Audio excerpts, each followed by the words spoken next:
Welcome to the American Intelligence Media. I am Thomas Paine, also known as Douglas Gabriel, and today I'm going to talk about something very scary. It's called the digital prison, and I have the best person in the world to talk with me about this, Michael McKibben. Michael, welcome to the show. Hi, Douglas. Great to be with you. You are the person who allowed social interaction on the internet basically to become scalable so that it could go and service billions of people at once.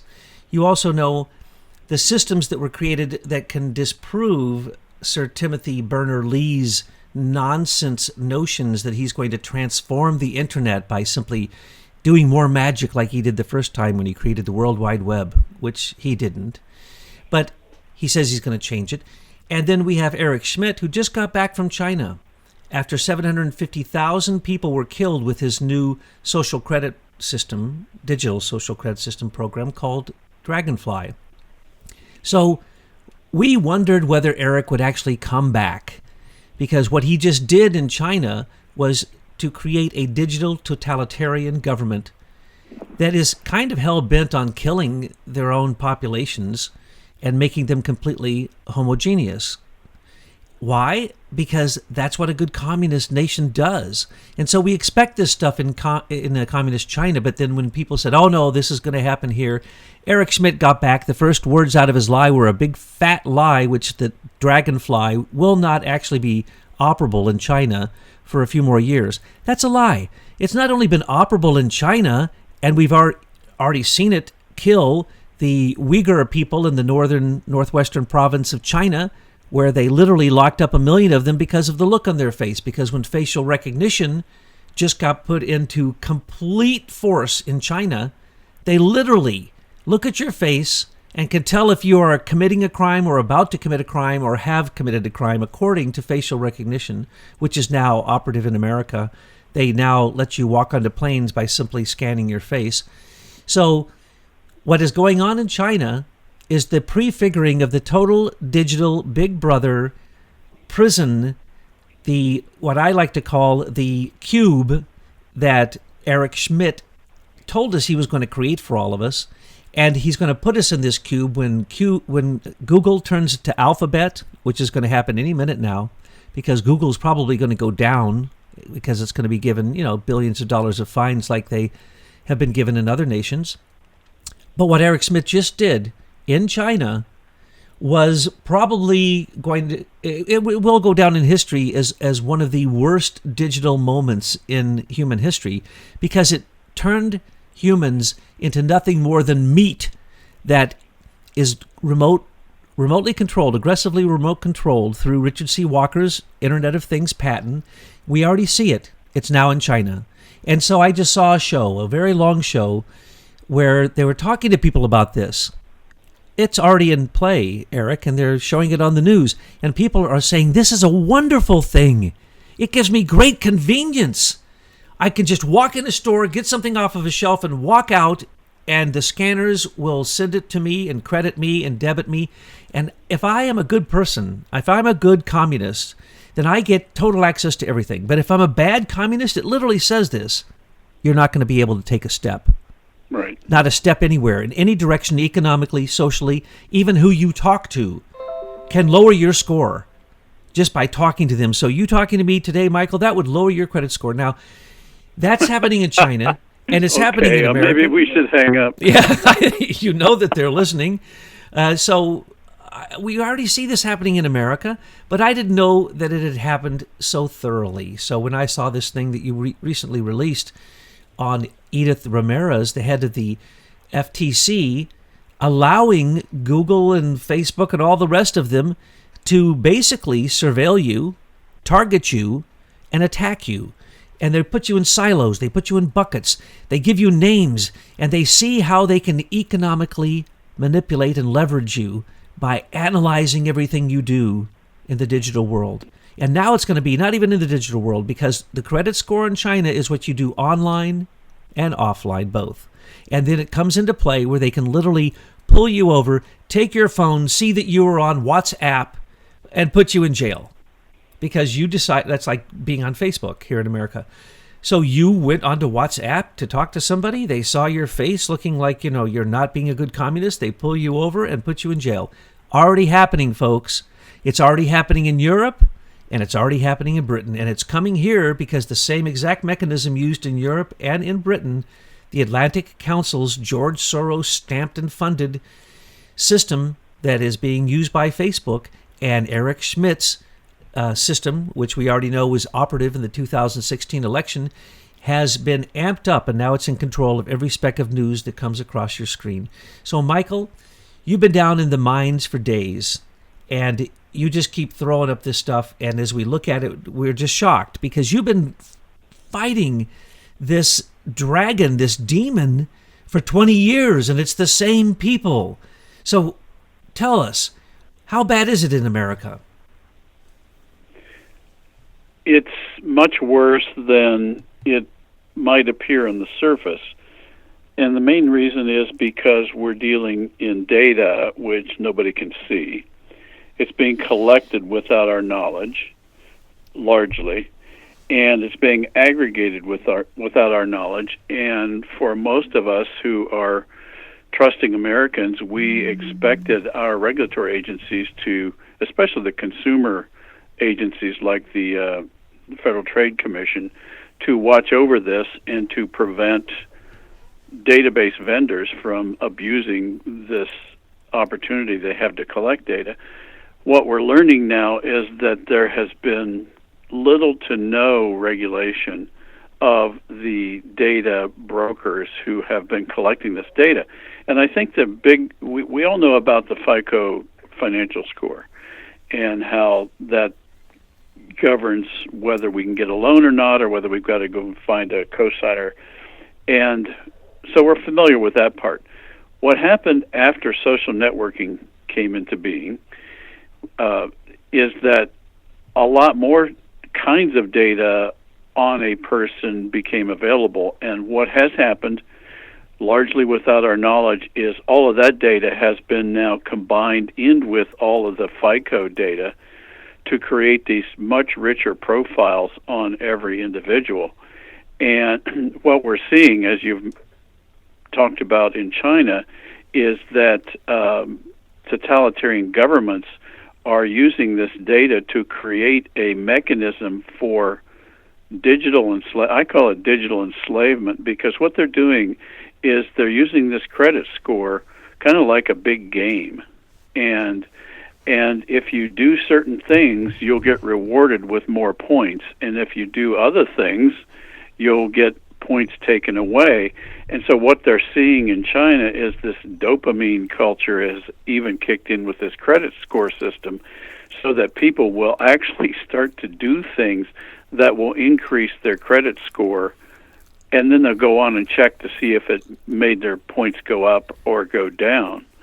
And so what we see is that this system is actually enslaving people's behavior to the point where they start living for the score instead of living life.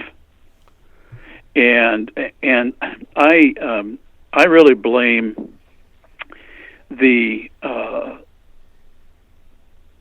people in our country who are fascinated by these subjects and have pursued these subjects with absolutely no morality. And this would be accountants, this would be lawyers, this would be mathematicians, this would be computer scientists who are just fascinated by the possibilities that all this data gives them.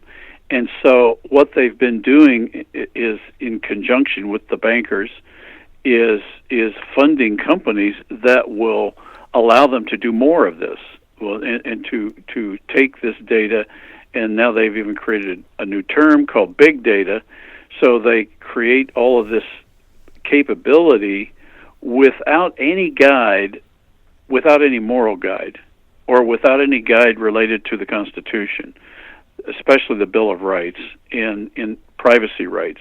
Because if they were following the Constitution, and especially the right to privacy, they would not be allowed to collect this data without yours and my permission. But what they've done is they've just ignored all that, and with no morality and just a fascination with the capability of doing it.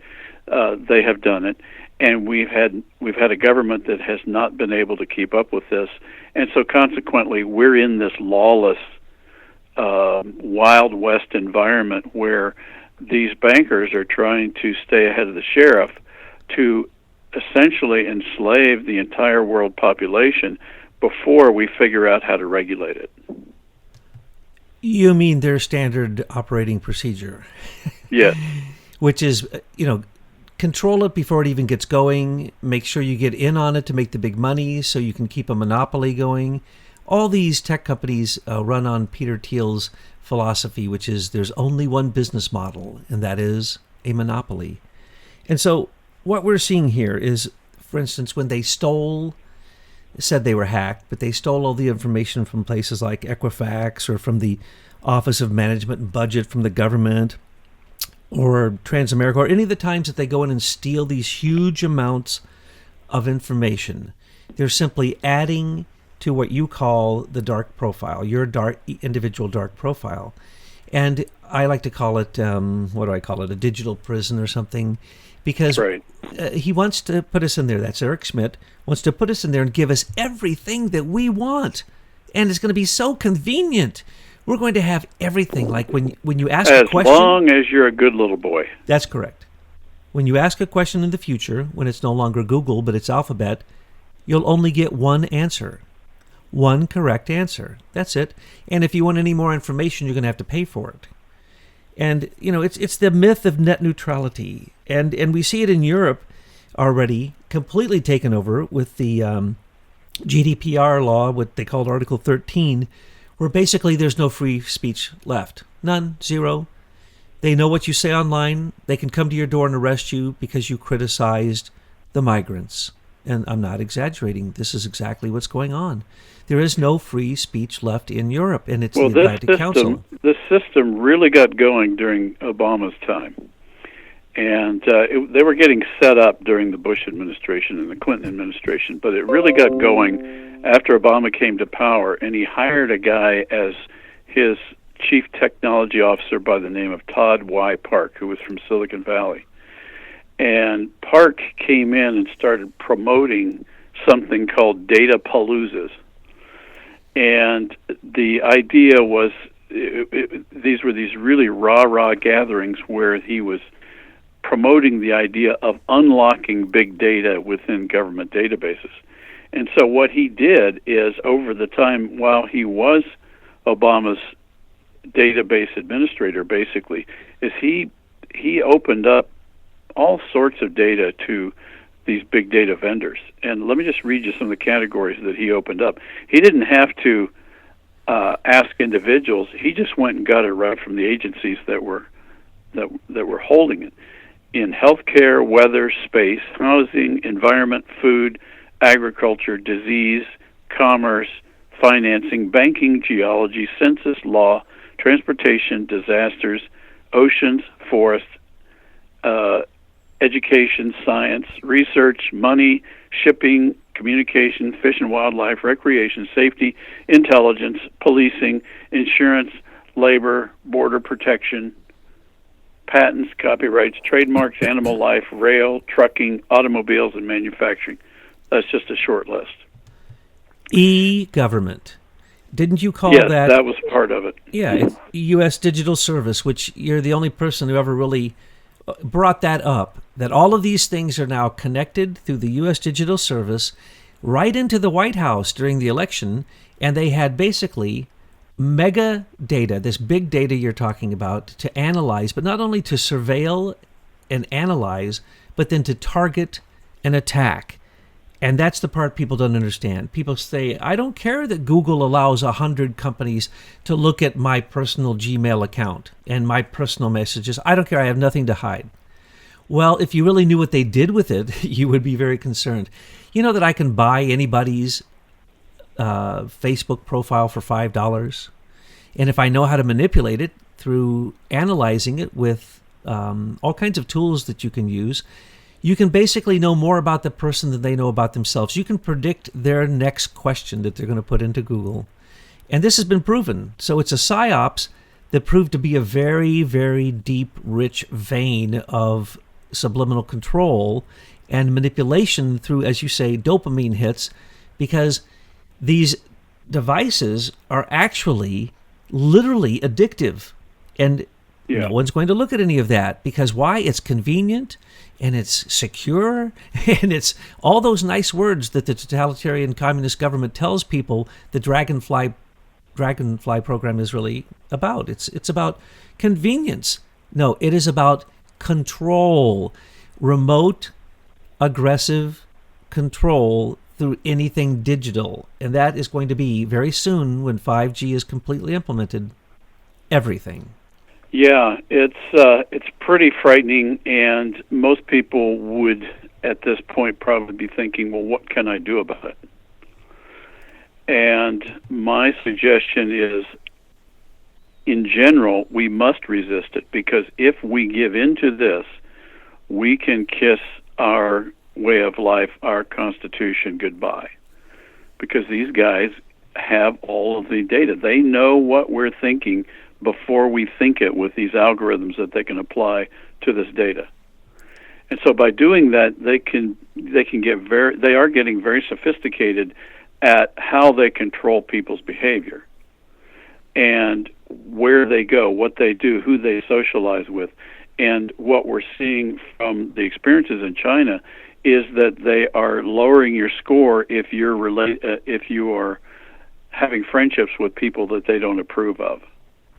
That if you go to the wrong places, you can lower your score. If you attend certain events, you can lower your score or raise your score. And so the idea here is that they will basically put this digital leash on you, and will hope that you will be guided by the prods that you get, and you will be prodded into this box that will then govern your life. And for those of us who believe in man's free will and believe in the right to privacy, these are anathema to those concepts. And I think here we're starting to see, it's starting to come into focus why these tyrants are focusing on attacking Christianity. They're focused on attacking the U.S. Constitution and anyone who is an advocate of man's free will and self-determination. And so what we have to do is resist this, because if we don't, the alternative is a slavish environment going forward. You're so right, and we have preached this a bit ourselves, because when you look at a cell phone, it's better than an implant, because everyone willingly puts that cell phone up to their head and basically lives their life according to their cell phone. And then their computer, well, those might as well just be chips put right into your brain. People are willing. Some people can't go to sleep without their computer yakking at them through the whole night. They can't do anything without the computer, and they can't do anything without digital stuff talking to them, telling them basically what to do, everything, whatever. But the point is, it eats up your willpower, and this is what people don't understand.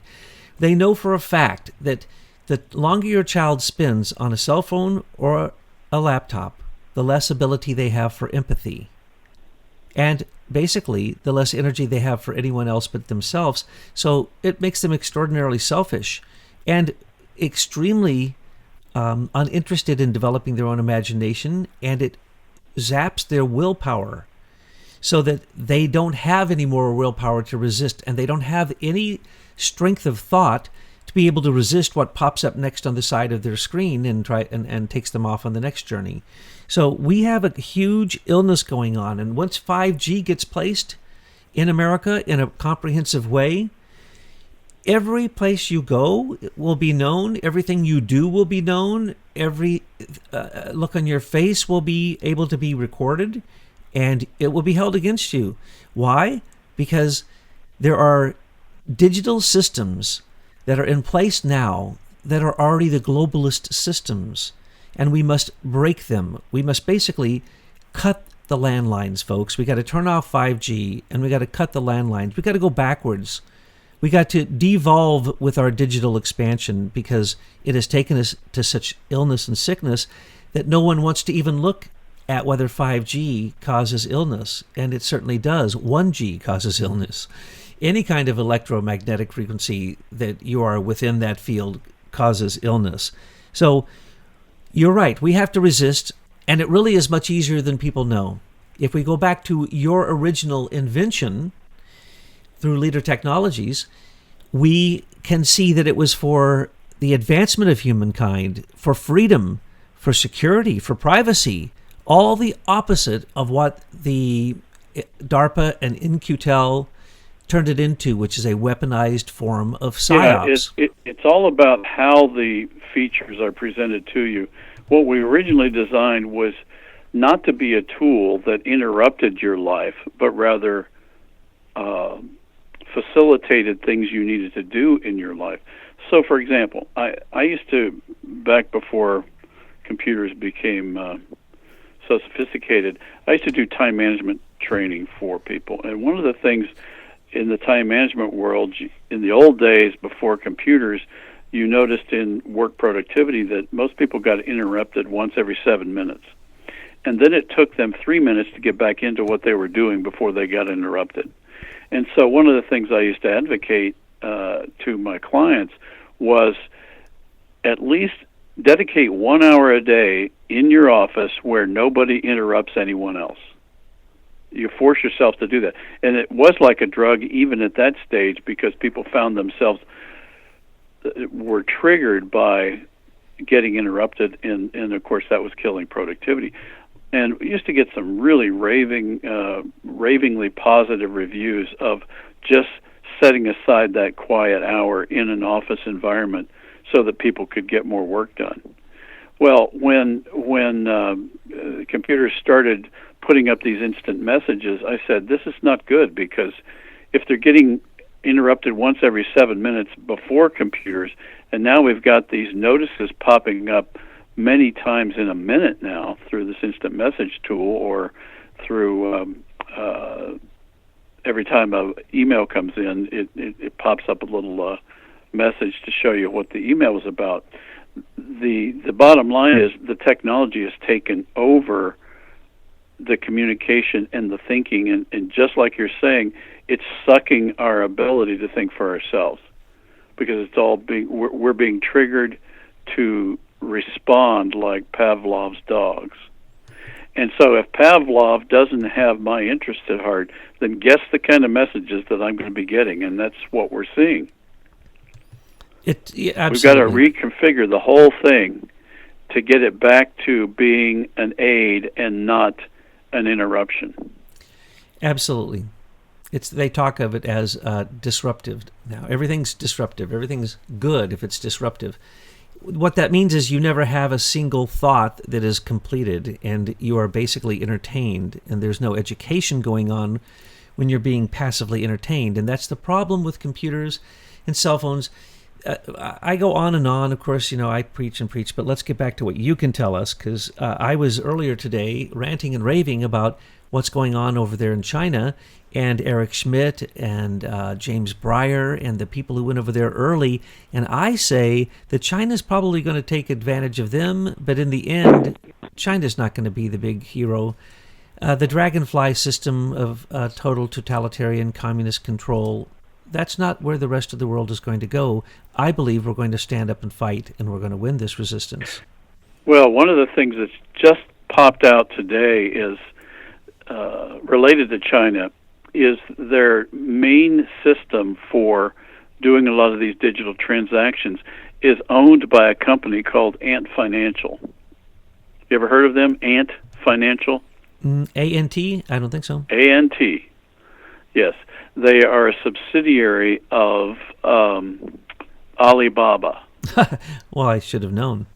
Okay.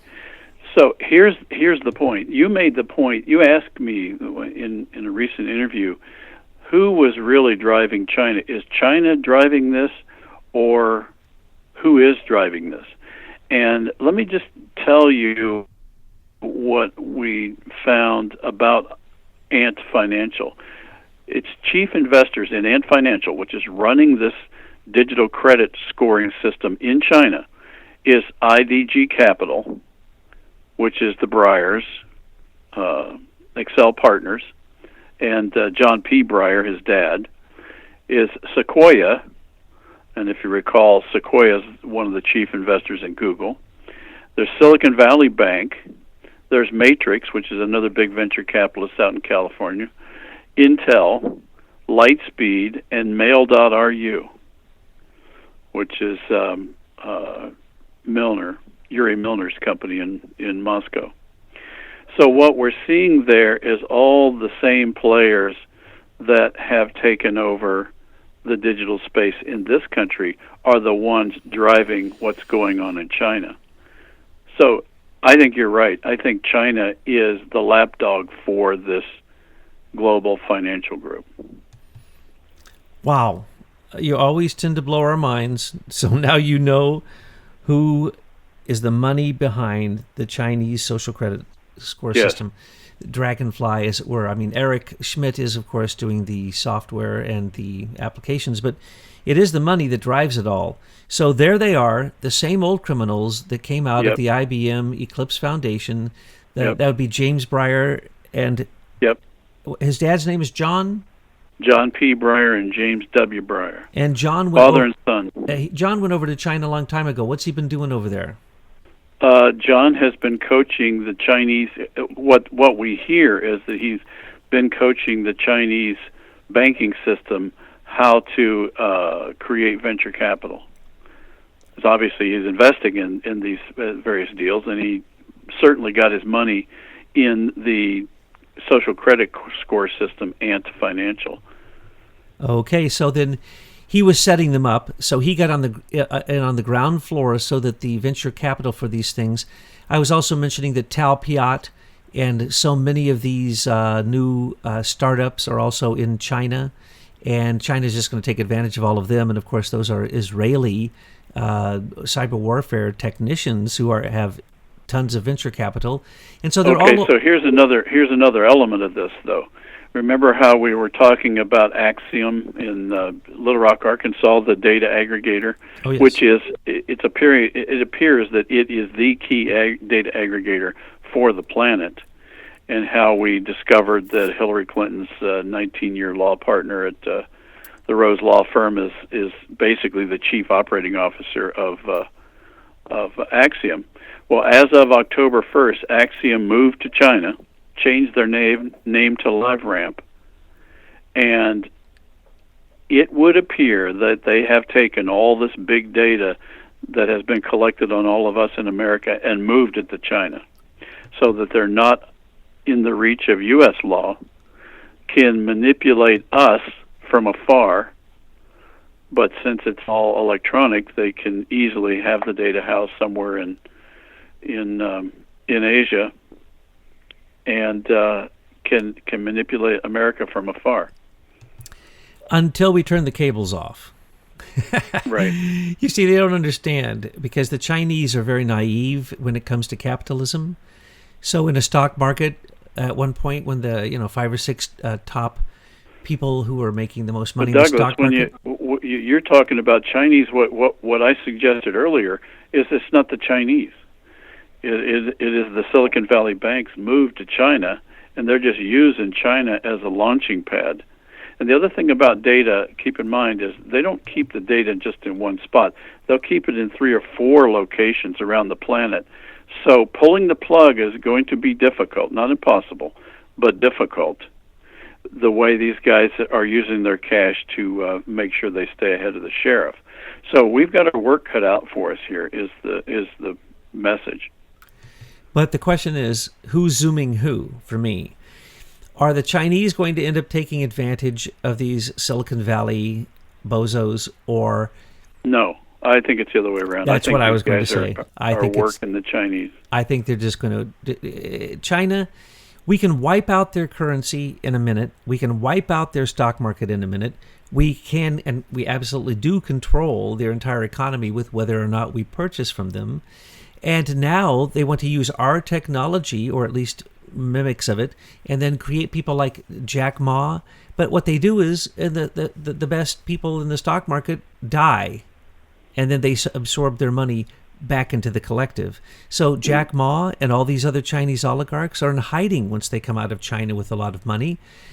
Just like that actress recently who disappeared for a while. She owed some money, so she had to come back and, pay a lot of money to get back into being able to come out in public. That shows you the control they have over people. And it's not an accident that these Chinese oligarchs come to America and all live in the same place in New York. And they have to have the greatest protection, or else they're simply killed and their assets are absorbed back into the collective. I don't know how anybody thinks they're going to get away with doing anything that has to do with personal greed in China, because China doesn't do anything for personal reasons. It's all about the collective. I think it's not the communists. I think it's the bankers. And I've had some experience with the communist countries. So what I think we need is a Manhattan-type project on data privacy and security. And we need to get our best minds on this subject. Because what we've had are very greedy, selfish, self-centered, power-hungry people that have driven this technology to its ultimate destination, which is an attempt to control humanity. We've got to stop that. We've got to have a Manhattan-type project, and we've got to rethink this whole thing and put it on a firm footing. Right now, it's shifting sand. Well, Michael, can we uncouple from the existing systems? Well, the answer from an engineering viewpoint is, of course, you can once you identify the problem. But right now we're all using these systems, and so we've got to be careful on how we turn them off or reorient them. Otherwise, we'll break the whole thing, and we don't. And I'm assuming we don't want to do that, because that will go into a digital dark age. So what we need is a group of people to come together who have morality, who believe in privacy, who believe in security, and who believe in the Constitution and the Bill of Rights, to sit down and hammer this out. Because no one person has all the knowledge that's required to kind of think up something new and do this. I mean, these guys have been evolving the system for 20, 30, 40 years. So we've got to look at that system, and we've got to figure out how to do triage immediately, to start moving us back away from this cliff's edge. And then we'll start re-engineering the way these systems are built, so that we include in all these layers respect for people, respect for privacy, respect for the Bill of Rights. That's what we've got to do. Absolutely. I'm encouraged by Trump saying the words antitrust, monopoly, George Soros money. I mean, he's pointing out the directions that we need to look. And it seems to me like some people are going to have to be indicted and convicted and go to jail. And there's going to have to be RICO charges brought against the IBM Eclipse Foundation. I don't see how, without a confrontation to the very people like an Eric Schmidt, who seems to think that he is above all law and can do whatever he wants, and basically, be very pleased with his new Dragonfly program that killed 750,000 people just recently in the months that he was over there. And he's sitting back and he's very pleased. So he comes back to America, and he already has a program that controls our news called the News Digital Initiative. And it's basically controls what comes across the screen and filters it down and looks at the big data and makes sure that anybody who doesn't say what Avid, the teleprompter news creator that is run by ISIS management, whatever anybody says that isn't in agreement with the administrative program, Communist Party, Central Committee, whatever you want to call it, the Soviet Union of America, whatever you want to call it, then they get turned off. Now, we got to stop the turning off part. They want to say they can't turn off, but they can turn off anything they want because they're turning off all of their opposition right now. Well, many people have gone down by the demonetization of the people who were the citizen journalists who were trying to use this system for what it was designed by you and your good engineers to do, which is give out free information so that people can hear it from the fourth estate, so then the third estate, the people, can determine whether they want to put the second and the first estate in jail. I mean, that's really what it comes down to me. Well, what we're seeing is the logical end result of where they started when they stole our technology. Because our approach was, if you host the data, you own it. But what they've done is they flipped that on its head and said, we are going to control the data, so we're going to own your data. And so this is the logical end result of that culture, which is, okay, since we own it all, we're going to control it all, and then we're going to control all the people that give it to us. So they're only doing what comes naturally, and it's quite sinful. It's the 7 deadly sins, and we just have to take control of the digital portion of our lives related to technology. We've let them do it up till now. Well, yes, we did, but we did it unconsciously. People aren't as smart as you, Michael, so they didn't know what was going on. We're just a bunch of bozos going, no, I want something more convenient. Can't it go any faster? 5G, right. I don't care. Do they got 10G? It's like, right. We don't know. But if we would have known what you know now, which is early on, all of these patents were stolen, and they were lumped together. By the way, we're talking, when you say patents, what we need to do is expand that, because in most cases, they stole these things while they were still trade secrets, before they were patents. Now, some of them became patents, but the fact is, and I think that's confused some people, because they think, well, it's a patent, you can protect it. Well, no, they stole it when it was still on the drawing board, in many cases, yes. Because they had access to all these systems through those digital keys. Yes. Well, I would call that also industrial espionage, because I've had friends who invented things, and they were ready to go to production, and then their facilities burned down, and their prototypes are gone. This is very serious. They kill people. So when I say patents, you're right. I oftentimes misstate copyrights, patents, trade secrets, intellectual property, all of that, because to me, it's basically the creativity of you guys, the inventors and gals, all the inventors out there who are doing all this work. And then who is it? It's the people at the central area that control things like the Federal Bridge Certification Authority, or the Certification Authority keys, the cryptological keys to everything. Well, that would be Hillary. So from the beginning, we can see how a Hillary is created and stays in power to this same moment right now, in the same power that she was from the beginning when she started stealing all of these trade secrets and capitalizing on them. And that's the reason she can't be taken down and acts with impunity. And every person in the world knows she's guilty, but she doesn't go down. Why? Because, as you say, she has the ability to go in and mess with any data that she wants, and it's an information war. And once you get your information together, and it can be implanted digitally or disappear. By the way, that Clintons are famous for disappearing documents, aren't they? Now they can disappear digital documents. Oh, isn't that dandy? And so if she has these keys, which she works with Jerry C. Jones and the other bozos through Entrust and then Axion and AMS and all of its new ones, what's it called? The what? IPG. IPG. Mm-hmm. And what's the other one? And then Ant Financial is a part of that. And so the one about we're ramp? Seeing all these different activities around the digital box all coming together now in China. I can't keep this name straight. What's the newest one? I heard you say today something ramp. Ant Financial. Yes, Ant.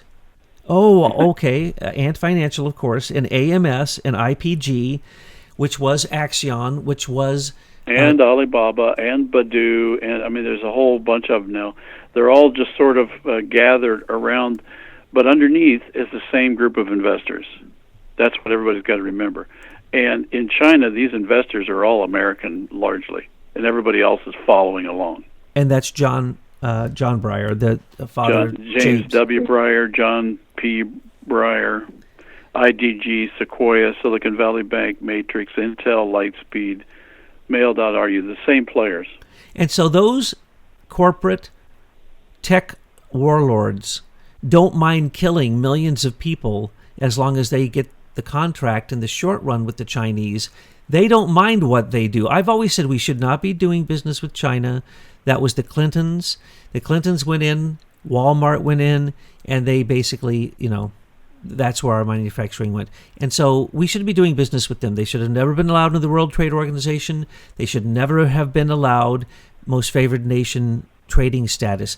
That was criminal on our part. The Chinese killed 20 million Tibetans. They are still committing pogroms.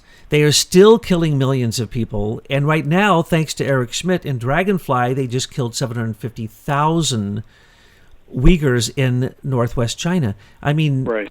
Why would we do business with them? Why would we do business at all with a country that lies about everything, steals our IP, creates bad microchips, surveils everything, and makes sure that Hillary sends a courtesy copy of all 780,000 emails that are under question that the FBI can't find, but the Chinese have? Well, Why would clearly we do business the with deal them? with China was cut a long time before we were aware of it. And it's Dianne just taken them Feinstein this long. and Mitch McConnell and his wife. I mean, really, at what point do we say China is our enemy because China considers us their enemy now because we're manipulating their economy? And they don't like that. And they're getting to see the truth that, oh my goodness, we told Eric Schmidt to lie and say that Dragonfly isn't ready for 2 years, but in America they're talking about it, and they've made movies about it, and they're making us look like the totalitarian fascists that we are. Yes, that's so that we can join the resistance, as you called it, to stop this. We need to keep our free speech. We need to not turn into a Soviet American republic. That's right. And you're the guy who can help us decouple this. If Trump would simply sign the Miller Act, the dominoes would start to fall. And we could also transform the mainstream media, because that's nothing more than digital lies that are being created by people they don't even know who creates the news. No one knows who writes those. There's no bylines anymore. It's all the same news on all the stations, and no one knows who wrote it. Not one single person takes credit for a story, for any type of journalism, any pictures. No, it is produced by people like Strategic Communications Laboratories and whoever they've become now, because they folded in Britain, and they're the ones who manipulate elections. They're the ones who give us Avid, Lord they've Malloch got Brown. about 40 different entities. So I was going to say, I you don't want worry, to start. they're still alive. I don't want to start reeling them off, because I know it's astounding that they'll set up. When they set up one company, they set up 5, and then they set up 10 dummy companies to go to if any of those 5 go down in Britain. That's standard operating procedure, and they do it here in America too. Like, well, I won't go into naming names, but so Michael, let's wrap this up and think about how are we going to win this resistance? What is the linchpin? I think that somebody in our government has got to start recognizing the creativity of our inventors in this country, and the rewards have to start coming to those inventors.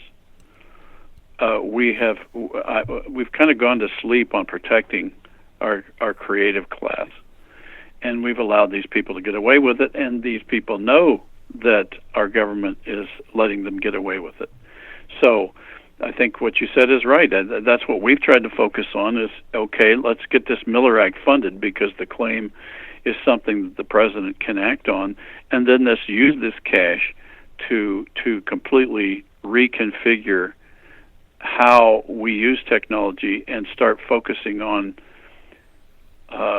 priorities that respect the human, respect the individual, and his or her rights to privacy and security. And in so doing, we will re-engineer all this that's out there right now, stealing all of that information.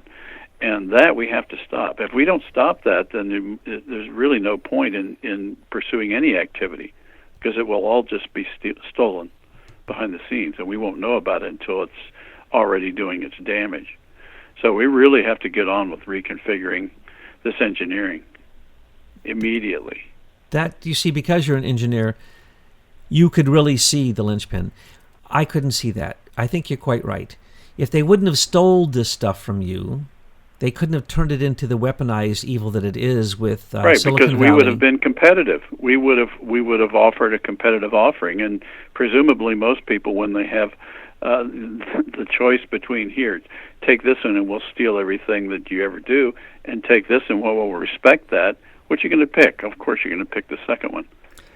And real inventors would have morality instead of these cardboard cutout Silicon Valley warlord tech kings who are fake in most cases. They have no morality. They'll do what they're told. They put in the back doors. They put in the mechanical engine that controls it all. But as an inventor like yourself, you would have said, of course I'm not going to do that. No, we're not. Is that something that would satisfy the golden rule? No. So therefore we won't do it. What would? And then you start asking those questions at every step of your engineering design, and then sooner or later you have a respectful system. And thus you have the phrase of, is it Google, do no evil? Yeah, well, that's a nice ruse, isn't it? Because they're doing exactly the opposite. It's do Eric's evil. I mean, it's the exact opposite, as you say. It's kind of like net neutrality, which is anything but neutral. Michael, you hit the head of the nail perfectly with that hammer stroke, because what we need is to take back our inventions, our trade secrets, our patents, and we've got to start protecting our idea flow. We've got to stop giving away our ideas, period, now. Well, that's what it's all about. That's why China's our enemy right now. And that's why Hillary went to Russia and gave all our technology away, so that this nonsense could be globalism and internationalism instead of being the patriots that we should be in putting America first. You know, this was exactly what was happening to our inventors back in 1776, and why the only property right actually written into the Constitution was the right for copyrights and patents. We have because to they were start getting respecting that ripped again. off by the British bankers at the time and the people with money, and they saw that as long as you had cash, you could buy off anybody you wanted to. So we had to have a government that was protecting the inventor. Invention always occurs in small groups or individuals. It never occurs in large corporations. And so they saw that, and they said, we've got to protect our inventors, because that's how we have a thriving economy. Our economy is dying because these ideas are not flowing anymore. Now, I understand our economy is better than it was, but that's not because the ideas are being protected. That's just because there was such a pent-up demand that a few good things created this boom we've had so far. But that won't continue unless we protect our ideas.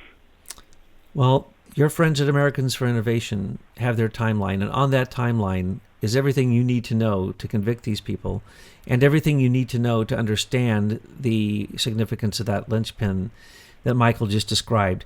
American innovation, that is the future, and it is a wealth that cannot even be calculated. If you look at the wealth that came out of your inventions and your trade secrets, it's in the trillions. And it could have been backed by morality instead of being backed by the same old evil cabal. And these guys all know they're frauds. Oh, of course they do. And just listen to them speak. I mean, dude Zuckerberg doesn't even know where he is. He knows nothing about what he is supposed to be the leader of. And to imagine that it's always the young person like Elon Musk who are the great geniuses, those are all fake people. They're fake. And they're not geniuses at all. Good press agents. Yes, and they have to have the look, and they have to have the youth, and the myth that anybody can become a billionaire overnight because they can create a digital wonder. No, you won't, folks, because the military will take it unless you want to create it outside of America. And even then they may come and take it, because right now that system is not protected. One of our most basic rights in America, which is where our future is going. It is our future, and until we can take back the ability to give our innovators what they deserve, we really don't have a future in this digital world. We have a digital prison that's being built around us as we speak. Right, and this latest push for blockchain is nothing but object-oriented databases, and we actually invented that in our system as well. So these guys haven't come up with an original thought since they stole my technology back in 2001. And that's really pathetic. And yet, they look at the way they criminalized it on so many levels, and then made it more complicated, and then created these fake companies, and then put fakes at the head of them, and then they did fake manipulation on the stock market so they become billionaires. And now they're going to China, and I think they think they're going to manipulate China, but China's a dragon who eats anyone who really tries to mess with her. So good luck with that. And we hope that they go over there and that they don't come back and that they leave us alone so that we could get our free speech back. Michael, thanks for this conversation today. Everyone always loves hearing what you have to say, so we'll get this right out on the wire, and we'll be talking soon again about your other research that's coming up, because every day you tend to shock us with the revelations you bring forward. Well, great to talk with you, Douglas, and say hello to Betsy. I certainly will. Thank you again, Michael.